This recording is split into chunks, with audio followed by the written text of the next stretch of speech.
Essa é uma produção da Sônica Podcasts Anywhere.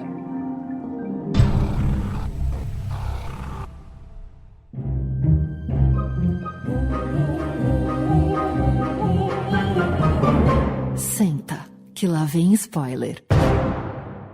Olá, meus queridos! Que maravilha estarmos aqui com mais um episódio do Senta que lá vem spoiler, a nossa dose semanal, necessária, indispensável e informativa de spoilers, filmes, séries, documentários, tudo mais da indústria do entreter.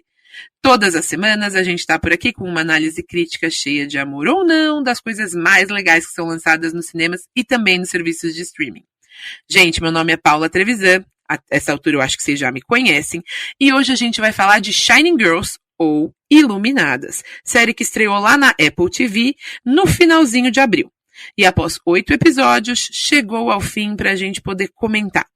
Para quem não sabe do que eu tô falando, aguenta mais um pouquinho que a gente já vai falar do enredo para vocês. E queria dizer que hoje eu estou muito bem acompanhada, a começar pelo nosso querido samurai do entretenimento, Rafa Prada. Rafa, bem-vindo. Me conta, como é que tá essa vida saindo do Covid? Oi, Paulinha. Oi, Lara, que daqui a pouco vai dar oi também.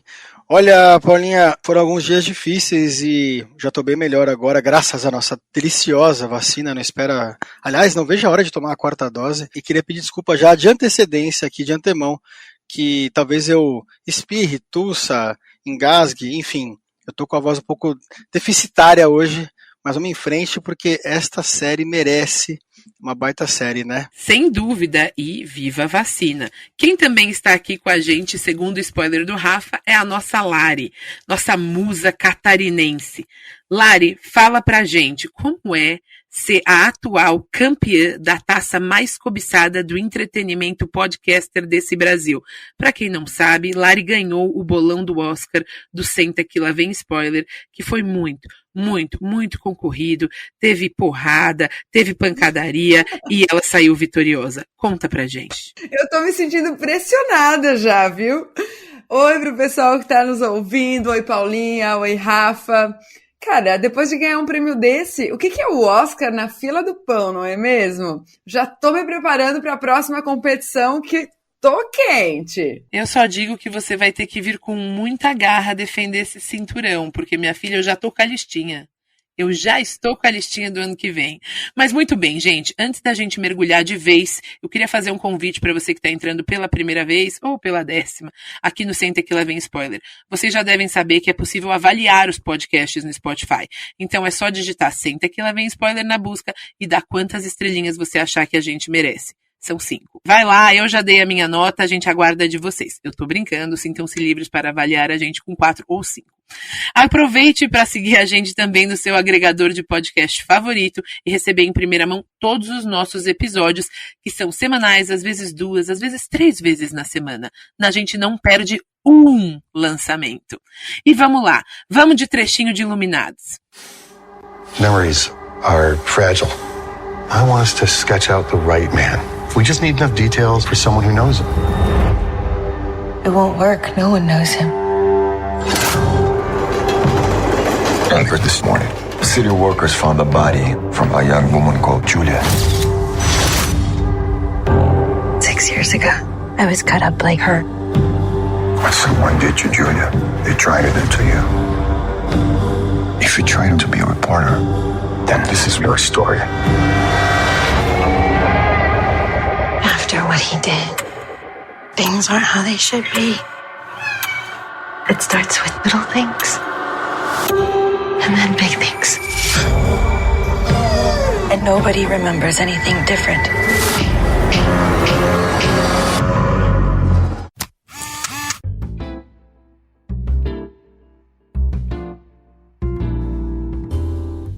Vamos dar sequência. E antes da gente ir para as nossas primeiras impressões, eu vou pedir para a Lari contar para a gente de forma resumida do que é a série. Iluminada, série baseada na obra de Lauren Wilkes, conta a história de Kirby, uma jovem vivendo em Chicago na década de 1980. Um dia, ela é atacada por um homem misterioso, mas sobrevive e decide caçá-lo. Porém, nessa caçada, ela vê que sua vida se transforma completamente e coisas muito estranhas começam a acontecer. Na busca por respostas, ela recebe a ajuda do nosso maravilhoso Wagner Moura, o Dan Velasquez. Ele que faz um detetive tentando desvendar o mistério ali por trás do ataque de Kirby e outras possíveis vítimas. Conforme eles investigam os casos, percebem que o assassino não é uma pessoa comum e que tem muito mais por trás dessa história. Bacana, né, gente? Fica um gostinho de quero mais, tem que assistir, mas segue aqui com a gente para entender melhor essa história. E Rafa, me conta, como é que o público e a crítica têm recebido Iluminadas? Olha, Paulinha, eu achei que nós teríamos notas menores, porque não é exatamente uma série fácil, de acompanhar, porque é uma série difícil, por N motivos nós vamos conversar aqui, e também porque o enredo ele é bem enroladinho, e ele é bem contadinho, mas dá trabalho entender. Lá no IMDb, a gente tem uma nota média de bons 7,4 em cerca de 5.000 avaliações. Lá no Metacritic, o Metascore aponta uma nota mediana aí de 6,5, e no Rotten Tomatoes, a série conta com 88% de aprovação do público e 83% da crítica. Boas notas, né, Paulinha, né, Lari? Eu acho que assim, o povo falou, o povo se expressou, mas chegou a nossa hora aqui. Eu queria saber de vocês, o que vocês acharam de Shining Girls? Vamos lá, Lari. Cara, eu vou dizer que fiquei intrigada com a série, mas eu vou começar dizendo, cara, é indispensável falar do elenco, nosso querido Wagner Moura. Eu fico tão feliz, tão orgulhosa quando a gente vê um brasileiro arrasando na gringa, sabe? Então não tem como falar de Shining Girls sem destacar Wagner Moura, que realmente tem um papel de destaque, tá ali realmente mostrando ao que veio, porque ele escolheu a atuação, e que realmente a gente se envolve ali com esse personagem. Então eu começo dizendo que gostei demais, e eu fui ver por causa dele, tá? Amo Elizabeth Moss, mas eu pensei, cara, uma série na Apple TV com Wagner Moura, eu não vou ficar pra trás, eu quero ser uma das primeiras a assistir e tá comentando sobre isso.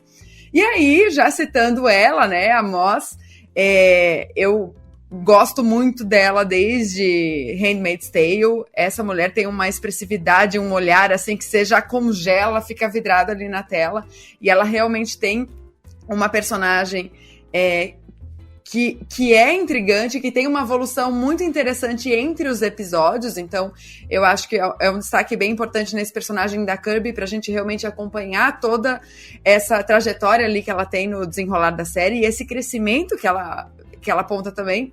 E eu não posso deixar de falar da Philippa Soo, que só faltou ela cantar, porque eu já sei que o Rafa gosta muito de Hamilton, mas eu também fiquei assim, meu Deus, é a Eliza! Ela tá aí, eu quero curtir, que dê ela, quero ver mais ela, sabe? Então as minhas primeiras impressões, eu vou deixar pra falar da história depois, mas estão voltadas pra essas atuações incríveis, e é isso aí. É muito bem falado, né, Lari?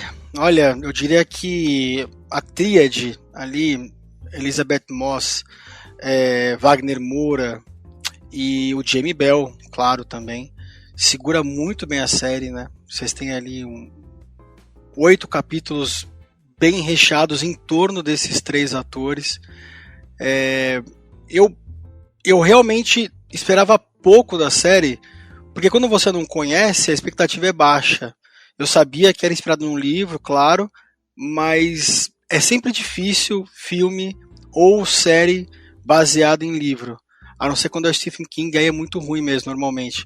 Mas aqui nesse caso, cara, a história ela é difícil de ser contada, ela é pesada, eu comentei rapidamente no comecinho aqui, mas para quem tem gatilhos, principalmente com relação a problemas psicológicos de ataque ou de perseguição, a série inteira gira em torno disso, inclusive perseguições que vão além dos séculos. Então tem essa questão também, e por tudo isso eu não esperava muito não, mas fiquei feliz demais em ver o Wagner Moura num papel de destaque, numa série de destaque na Apple TV+. A Moss, eu não tenho o que falar dela, e apesar de entender, obviamente, que ela e o Moura estão super bem, pra mim, o Jamie Bell, que é um cara super versátil, rouba a cena em várias vezes aqui durante a série, e é uma série que tem que ser assistida pelo enredo, pela história, pelas atuações, e pela produção que a Apple TV Plus continua mandando super bem, né, Paulinha? Olha, eu tô com vocês. Um dos principais chamarizes pra mim, com certeza, foi o Wagner Moura. E eu até acho que se não fosse ele, a série teria sido muito pouco impactada no Brasil. Porque eu fui pouco impactada por ela. Foi sempre o fato de ser o nome dele ao lado dela que me fez garantir que eu fosse até lá buscar e dar o play. Eu gostei muito. Eu adoro uma ambientação anos 90. Então, ali, o finalzinho dos anos 80, começo dos anos 90, as músicas, o figurino. Por mais que a gente tenha vários momentos, né, na série, a gente vai ambientar em várias décadas diferentes. O principal é ali. Eu adoro essa atmosfera de redação, né? Eu acho fantástico, eu gosto, me remete a muitos dos filmes e séries, que nem tanto séries, mas mais filmes que eu assistia quando era mais nova, então me bateu uma nostalgia muito grande, e eu sou uma fã de suspense. Então, o que me motivou a assistir a série foi essa coisa do serial killer, e quando a série me entregou mais, me trouxe mais do que isso, eu fiquei muito feliz. Eu acho que tivemos aí alguns tropeços, né? Mas o resultado é muito bom. Muito bom porque eu não acho que é uma daquelas séries épicas. Eu não acho que ela foi feita para ser aquela série que todo mundo vai assistir, vai se falar indubitavelmente. Não. E dentro daquilo que ela poderia ser, eu acho que ela é muito, muito boa. O que vocês acharam do roteiro? O que vocês acharam da história? É um thriller? É uma doideira? Ou é um maravilhoso thriller doideira? Não, falando sério, deu pra entender a série, gente? Ficou claro? Thriller doideira pra mim foi sensacional, tá? Eu vou ficar com essa porque é mais engraçada, já identifiquei ali, eu acho que é isso. Eu tenho uma relação de amor e decepção com o roteiro em alguns momentos, sabe? Eu não chego a odiar. Tem coisas que eu gosto muito porque eu realmente fiquei envolvida ali, tipo, eu fiquei inquieta, eu fiquei curiosa, eu fiquei em alguns momentos sentindo realmente atenção, mas ao mesmo tempo, eu tenho a sensação de que a história deixa algumas lacunas e que não foram propositais. E vou tentar explicar um pouquinho melhor o que eu quero dizer com isso, porque normalmente a gente não gosta de roteiros mastigadinhos, que entregam aquilo tintim por tintim, sabe? Mas eu acho que tem algumas coisas que não são desenvolvidas, são simplesmente deixadas de lado. E a gente tenta supor certas coisas e preencher essas lacunas de uma forma que não é o suficiente. Porque uma coisa é os roteiristas, os produtores pensarem num encaminhamento que o espectador compreenda sozinho, mas dando aqueles indícios, aquele caminho possível para que o espectador reflita e pense e chegue numa conclusão.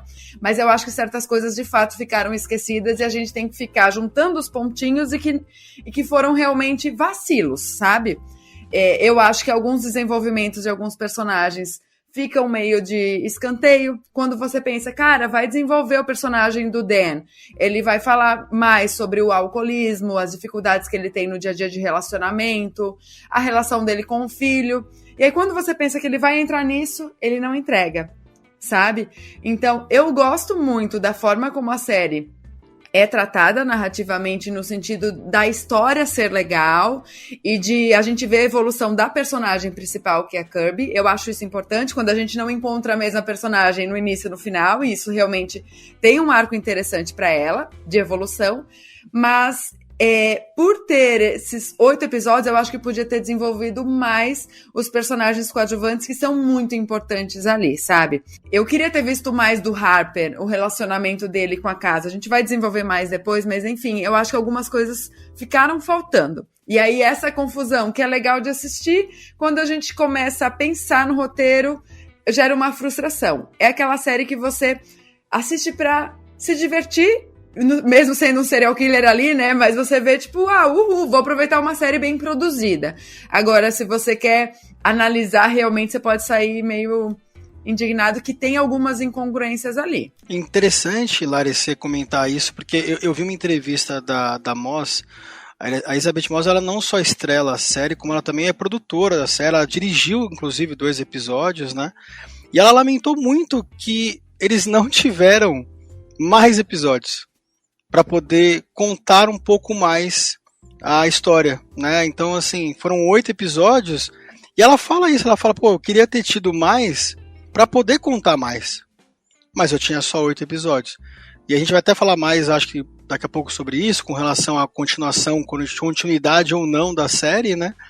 Mas ela lamenta isso também, sabe, Lara? Eu acho que, como a gente comentou aqui no início, é difícil você adaptar um livro para uma série de TV ou para um filme, né? Vai sempre ficar alguma coisa de fora. E essas pequenas incongruências, talvez, e falta de espaço aí para alguns atores, né? Como, por exemplo, o Harper, que fala bastante dele, mas eu concordo com você quando a gente cita a falta do desenvolvimento aqui do Dan, né? Com a família dele, por exemplo. Talvez pelo fato de a gente ter tido aqui 4 ou 5 roteiristas na série, também pode ter causado um pouco dessas quebras. Apesar de a gente ter sempre uma roteirista junto, obviamente, comandando toda a série, que é a Katrina Albright, que ela é a editora executiva, inclusive, aqui da série, você tem 4, 5 roteiristas, né? E cada um escrevendo 1 ou 2 episódios. Cada um, talvez, com as suas próprias percepções do próprio livro. O que dá mais para valer a pena aqui? A história da casa, do assassino, do policial, da jornalista que não é jornalista, que perdeu a vida por causa disso, né? Eu acho, inclusive, isso, Paulinha, gera uma certa dificuldade na compreensão da história ali entre o 4º e o 6º capítulo. Olha, se você é daqueles que assiste série mexendo no celular, você não vai entender o que está acontecendo, porque ali a história vai e volta várias vezes. E não é só o Dan, né? Não é só o Harper. Tem outras histórias envolvidas das mulheres assassinadas pelo Harper. E aí começa esse vai e vem. Inclusive vai na guerra, volta da guerra, vai para 1918, para 1984, 98, 92, né, Paulinha? Olha, eu vou começar declarando aqui nesse podcast o seguinte. Eu quero reivindicar o direito de gostar de coisas não tão boas. Sem que seja um problema. Eu gosto de alguns filmes que não são tão bons. Eu gosto de algumas séries que não são tão boas. Não é o caso aqui. Mas o fato de eu trazer críticas, que na minha opinião, obviamente, são contundentes, não me faz não gostar da série. Eu gostei bastante da série. Mas assim como vocês, eu acho que tem alguns elementos que deixaram a desejar, para ser muito clara, né? Um deles são as pontas soltas, como a Lari comentou. Eu acho que a história das outras mulheres que foram assassinadas ficou totalmente esquecida. Eu acho que o elemento do fio condutor das coisas que é deixada dentro delas podia ser mais explicado. Aquilo, a gente não sabe se tem um porquê, se a coisa é escolhida aleatoriamente, o que foi que cada um deixou. Não, só é dito e não fica claro. E justamente pela complexidade do enredo, uma história que começa como um thriller de assassinato em série e que parte para uma coisa meio viagem no tempo / multiverso, eles não conseguiram entregar. Porque na primeira parte a gente focou muito nessa questão do assassinato em série e os últimos 3 capítulos, que são excelentes, focou muito pra gente tentar entender que a gente tava falando ali de uma viagem no tempo, de cenários que se sobrepõem. E aí eles não conseguiram ligar as coisas com tanta eficiência. Porém, eu acho que a história é muito boa, as atuações são muito boas e, por conta disso, o enredo engrandece. Eu gosto da ideia da coisa também ficar, como disse a Lari, não tão mastigada, né? A gente poder ali refletir, a gente poder ir debater teoria na internet com os amigos, aqui no podcast. É legal também, mas eu acho que para todo mundo que assiste fica um gostinho de faltou um 9º, faltou um 10º episódio para ligar ali algumas coisas.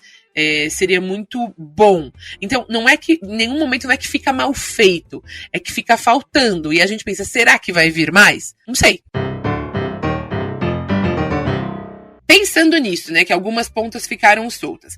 E lembrando que a Apple tem entregado, assim, coisa de muita qualidade pra gente, eu fico me perguntando se houve uma mudança num padrão de qualidade das produções, né, do streaming da Apple. Porque, como disse o Marcudo, e eu abre aspas, uma produção B, fecha aspas. Não, eu queria saber de vocês. A Apple tá tentando expandir catálogo e talvez gastando um pouco menos em cada série? Vocês acham que é só um acaso? Vocês sentiram que é uma produção B ou não? Eu quero saber o que vocês sentiram. Engraçado, né, Paulinha? Quando o Marcudo levantou esse ponto, ele tinha visto, eu acho que só 2 episódios da série, ele não tinha visto a série completa, inclusive ele não tá aqui porque ele não conseguiu terminar. Seria importante ouvir isso dele aqui, porque ele não tem como se defender, mas eu vou acusá-lo. Ele falou que tinha uma cara de produção série B, sim, produção B, entendeu? E eu falei pra ele, Marcão, você tá de brincadeira. Em nenhum momento, mesmo no primeiro capítulo, que pra mim é o que talvez seja o que deveria ser o melhor, mas ele não é o melhor, o piloto, ele nem ali tem cara de produção B. Nem ali. Em nenhum momento tem cara de produção B, pelo contrário. Eu acho que a Apple investiu bastante aqui também. Talvez o Marcudo, que nem nós aqui, a gente viu Ruptura e adorou Ruptura, que é uma puta produção da Apple, pensada 100%, né, 360 graus ali pensado. Design de produto, design de produção, design de tudo tá ali dentro. Atores, roteiro, nossa, é incrível. Talvez ele tenha se baseado nessa Ruptura para poder dizer que aqui Shining Girls tem uma cara de B. E não tem, viu, gente? Muito pelo contrário. Não... Aliás, é do grande caralho ver o Wagner Moura numa série com uma qualidade tão boa. Preocupado, por exemplo, a autora do livro, ela fez muita pesquisa para conseguir escrever um livro que trouxesse Chicago da década de 20 do século passado com todos os detalhes, e o que eu sinto aqui é que, tudo bem, nas cenas de guerra talvez pudessem ter sido um pouquinho mais elaboradas, tal, mas o que tem de Chicago ali, como mostra a cidade, é muito legal, né? É bem fiel o que traz ali o livro. Então acho que não, viu, Paulinha, viu, Lari? Acho que o Marcudo, ele não é difícil, viu, Paulinha? Mas acho que o Marcudo errou dessa vez. Eu achei essa pergunta difícil demais, Paulinha. Eu fiquei assim, caraca, como assim? Produção B, produção C? Eu já tava aqui, ó, Nazaré Tedesco, viajando, pensando assim, o que eu falo agora, sabe? Porque você sabe que quando eu comecei a pensar mais a fundo, até por causa da nossa conversa aqui, eu pensei se esse livro fosse adaptado para um filme, não para uma série. Porque indo contra a maré do que a Elizabeth Moss aí falou, de ter a necessidade de ter mais episódios para realmente fechar, eu tenho a sensação de que algumas cenas não levam a história adiante. Que aquilo, às vezes, está ali só para preencher um episódio e não precisaria ter tantos. Poderiam ter sido mais aproveitados para narrar respostas dessas dúvidas que ficaram da história, mas em outros momentos não precisavam ter deixado ali tudo pro final. Porque ele criou uma tensão muito grande, foi encaminhando, tá indo de uma forma, da forma como eu enxergo mais lenta, com mistério / suspense, e de repente ele se encaminha praticamente para uma ficção científica. Aí eu fiquei meio tipo, what the fuck, o que tá acontecendo? Ele muda o direcionamento. Então, eu fiquei com uma sensação mista de será mesmo que eu gostaria de ver mais ou apenas senti falta de que fossem explorados determinados personagens e cenas e situações em outros momentos, que às vezes eu acho que ficou faltando lá no segundo e terceiro e que de repente ao término quiseram, tipo, largar tudo de uma vez, tá? Por exemplo, a personagem da Philippa Soo, ela some de repente, ela fica realmente esquecida. E aí, quando vem a resolução aqui, já, tipo, enfiando o pé no acelerador para os spoilers, né? E a Kirby já tá avançada, já compreendeu como que a situação com a casa e a viagem no tempo se desenvolve e que ela vai salvar a vida dessas mulheres que foram mortas, foi um negócio muito ninja, assim, muito... Meu Deus, a pessoa que tinha que anotar para saber o que tinha acontecido entre uma viagem e outra, que ela não reconhece as outras situações vivenciadas. De repente, ela tá resolvendo todos os assassinatos e tá tudo certo, e ela tá lá, uhul, motherfucker. Sabe? Tipo, eu fiquei... que rolou aqui, sabe? Tipo, será que eu perdi alguma coisa? E aí, outra zoeira, que eu fiquei... Gente, ela viaja com tanta naturalidade, no mesmo dia, não tem nem um nariz sangrando, alguma coisa ali... Sabe? Tipo, eu achei que algumas coisas foram muito facilitadas nesse processo. Assim, eu não sei se eu me fiz entender, mas eu realmente fiquei confusa, pensando assim, o que eu senti de verdade assistindo? Lari, eu concordo contigo em diversos pontos. Eu acho que, assim, talvez essa confusão toda, ainda para mim, parte do princípio de que a adaptação ela é complexa, né? E para quem leu o livro, para quem passou por um resumo como eu passei, a história que a final da história, por exemplo, termina com um super beijo entre os personagens da Elizabeth Moss e do Wagner Moura, né? Pois é, a cara da Lari, de porra. Pois é, e seria um baita clichê, mas num livro encaixa bem. né? Eu acho que porque você tem ali 400 páginas para desenvolver a história, né? Aqui seria muito clichê. E eu achei legal porque a Elizabeth Moss, na entrevista, ela comentou isso. Ela falou, gente, a gente deixou aquele fiozinho ali no final, né? Que eles se encontram no bar, que ela deixa o cartãozinho, se você lembrar de mim, me liga, tal, não sei o que, tá. Porque para deixar no ar que na cara que tinha um romancezinho, talvez, entre eles mesmo, né? Mas não acaba com o beijo também, né? Então, assim, por quê? Porque a adaptação teve esse lado, né? A parte do Shining Girls, acho que a Paulinha pode falar um pouco mais com detalhes aí. Shining Girls não são garotas que brilham literalmente, como deixa entender a série em algum momento, quando o Harper deita na cama e tem aquela marca brilhante, né, daquela primeira, da Clara, que ele também mata.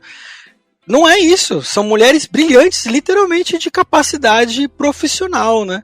Então, assim, acho muito difícil. Isso não ficou claro na série em nenhum momento, né, Paulinha? Então, acho que tudo isso talvez tenha contribuído para essa confusão da Lari, para mim também em alguns momentos, e principalmente, né, Paulinha, pro Marcão dizer que tem cara de Série B. Série B o Marcão entende bem, que ele é Corinthians. Exato. Eu, como palmeirense, já vou dizer para vocês que eu fico ali na Série A, ganhando tudo mesmo. É confortável. Não, o que eu posso dizer para vocês? Eu sou uma grande fã do streaming da Apple.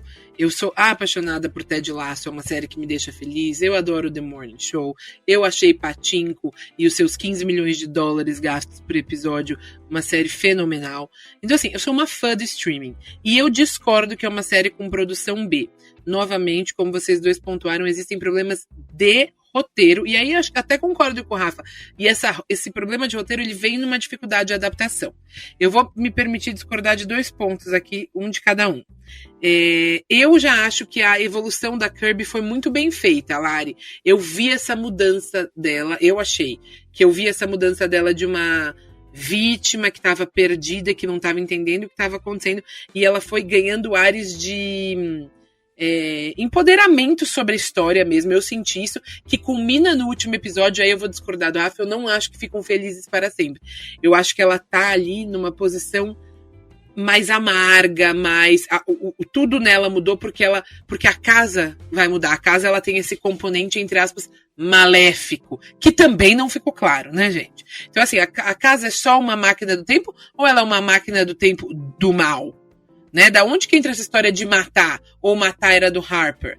E quando a Elizabeth Moss, né, quando a nossa Kirby vai lá e dá um papel pro Dan, pra ele ir até a casa, ela linka ele com a casa, que a gente sabe, pela história que eles tinham tido lá com a nossa Ginny do planetário, que quando você é linkado à casa, você se linka à história. Então, o que eu achei muito interessante, eu sempre gostei muito das histórias de viagem no tempo para entender, tá bom, então as coisas mudam. E o que acontece depois? E eu gostei muito que nessa história, cada vez que você tem uma mudança no espaço-tempo, você tem uma mudança na realidade das pessoas envolvidas. Então existe essa verossimilhança. Por outro lado, a história, assim como aquela questão, né, que a gente tinha falado dos objetos, a questão do rádio, né, da radioatividade envolvida ali na Primeira Guerra Mundial, isso ficou totalmente esquecido, não foi explicado. A questão do porquê e em qual momento que a Clara morre, depois eles descobrem a Clara, aquilo também fica esquecido. Enfim, novamente, eu não acho que não é uma produção B. Eu acho que toda a ambientação um pouco mais simplista é totalmente condizente com os ares de Chicago nos anos 90 que eles buscavam trazer, né? Então a gente tá falando de uma redação, a gente tá falando de uma outra época mesmo, nada é muito tecnológico e, portanto, não dava para ser uma coisa absolutamente HD. Eu gosto desse escurecimento até da câmera, eu acho que é muito bem feito. Inclusive, uma curiosidade que eu fui descobrir depois, tá, gente? Para quem é do jornalismo, cada episódio tem o nome de um termo famoso do jornalismo em inglês. Você que ama a série sobre jornalismo tem que ver logo, entendeu? Depois, se você quiser, a gente encaixa, né, Paulinha, uma frasezinha dele aqui no capítulo. Uma retratação. Mas, gente, a gente tá falando, inclusive, das partes boas da série e todo mundo já falou pra mim que gostou muito das atuações. Então a gente não pode deixar de comentar o protagonismo do nosso, porque é nosso mesmo, Wagner Moura. Muito fã, eu sou muito, muito fã. E ele entregou tudo em inglês e a gente imagina o quão difícil é atuar numa outra língua, com um elenco foda, maravilhoso que nem esse, né? Além disso, a gente tem a Elizabeth Moss, que a gente estava muito acostumado com Handmaid's Tale, e aí ela vem trazendo uma outra personagem que tem essa evolução tão importante. E o Jamie Bell, que pra quem não lembra, é o nosso Billy Elliot, aquele menino fantástico que dançava nas ruas, agora vem fazer o nosso Harper. Enfim, quero saber o que vocês acharam da atuação deles, da atuação do resto do elenco, o quanto isso engrandece a série. Eu quero começar dizendo que pra mim boa atuação é quando a gente olha e esquece quem é a pessoa ali atuando, né? Então assim, num primeiro momento é óbvio que eu fiquei, meu Deus, é o Wagner Moura, olha só que massa! E passando esse entusiasmo, eu já fiquei, cara, é o Dan. Eu só enxergava esse jornalista, sabe? Ou seja, isso mostra o quão espetacular ele tá ali.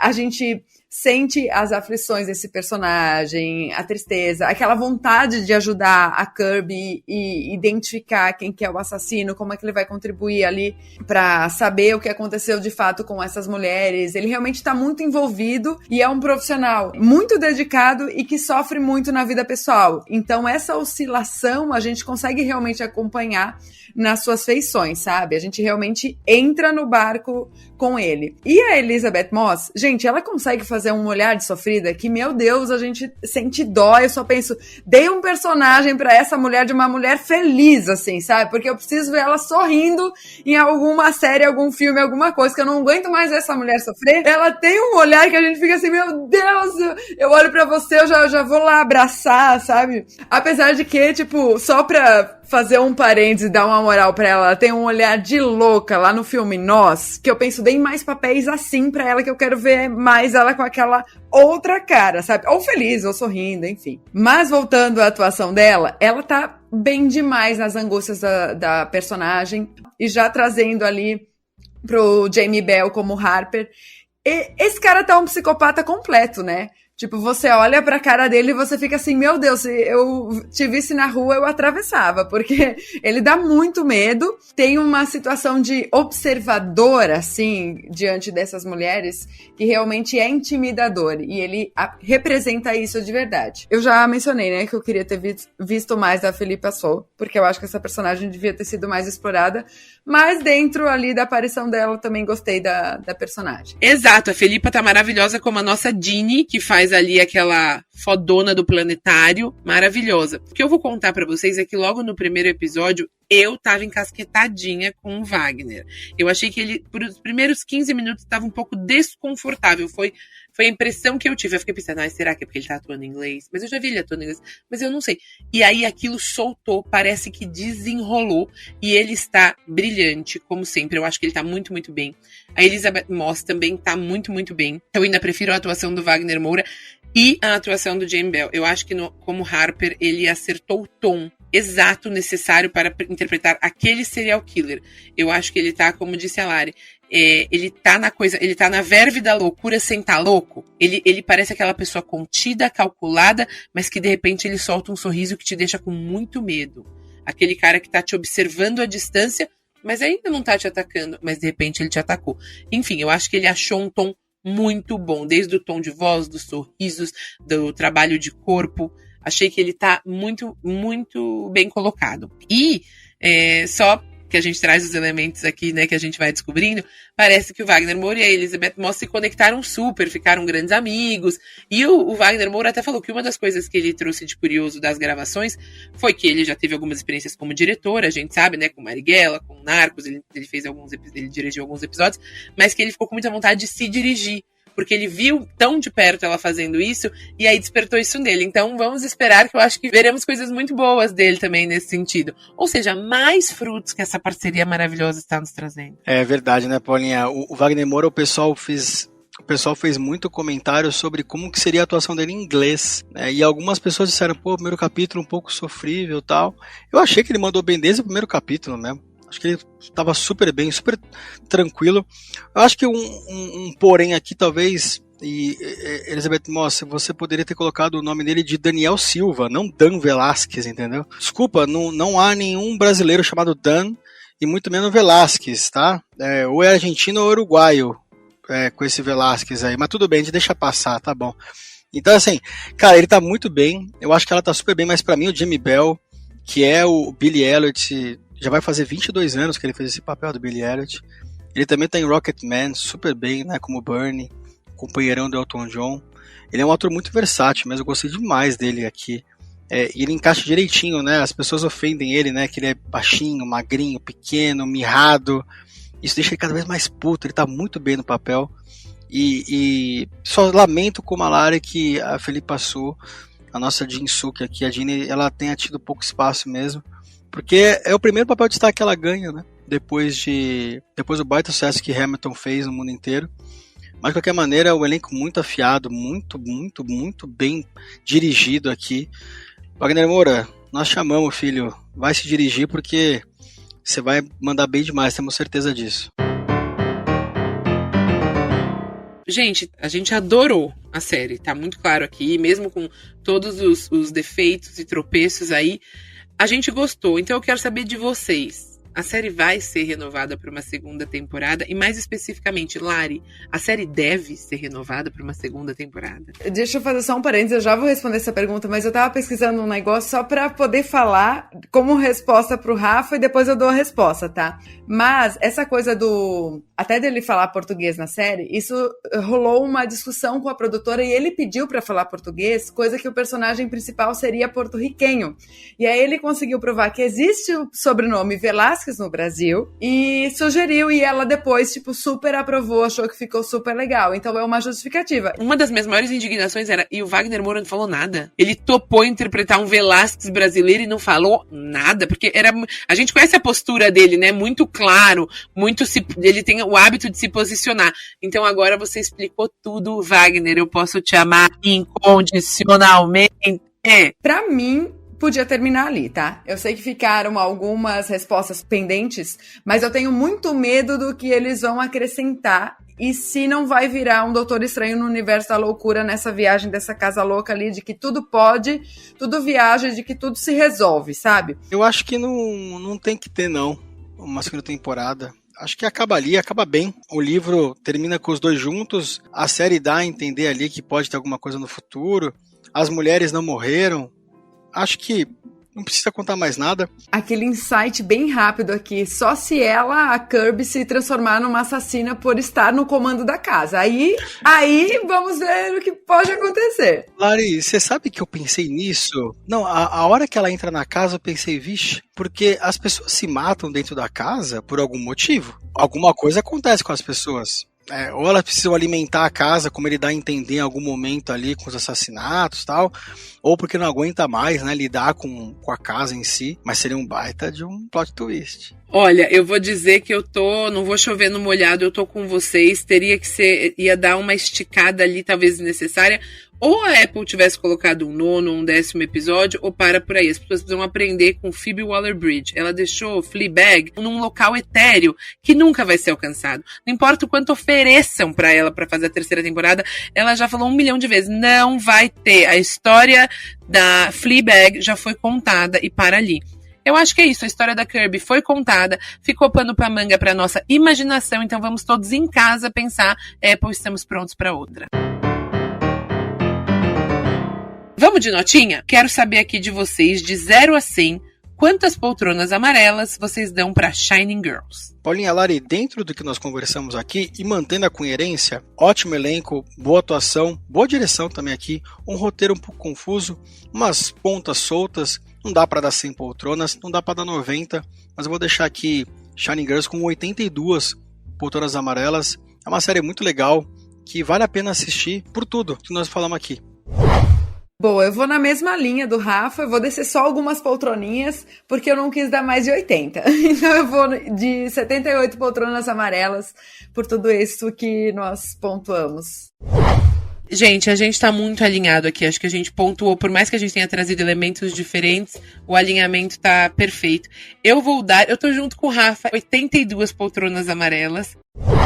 Então ficamos com uma média de 80,6. A gente arredonda pra cima aqui, que nem meus professores de matemática na escola. 81 poltronas amarelas, com muito louvor, com tropeços, mas com muito mérito. Uma história imperdível. Shining Girls passa de ano com folga.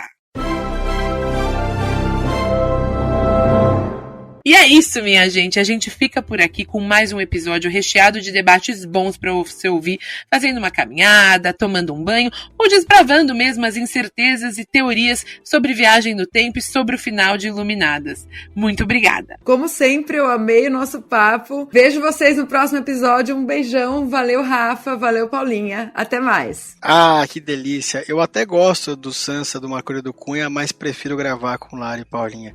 Meninas, obrigado de novo. Que delícia poder fazer parte desse capítulo. Um beijo, até a próxima. Tchau. Eu preciso dizer que eu adoro esse trio. Eu adoro gravar com vocês dois. Gente, obrigada. Muito obrigada, meus queridos. Até a próxima. Um abraço a todos.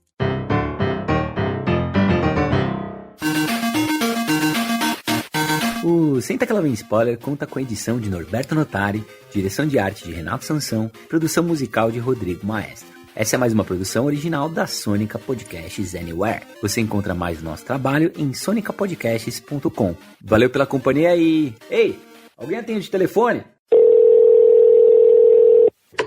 Beijo grande, assistam, sigam as redes do Senta Que Lá Vem Spoiler e aí escreve o que vocês estão achando. Beijão!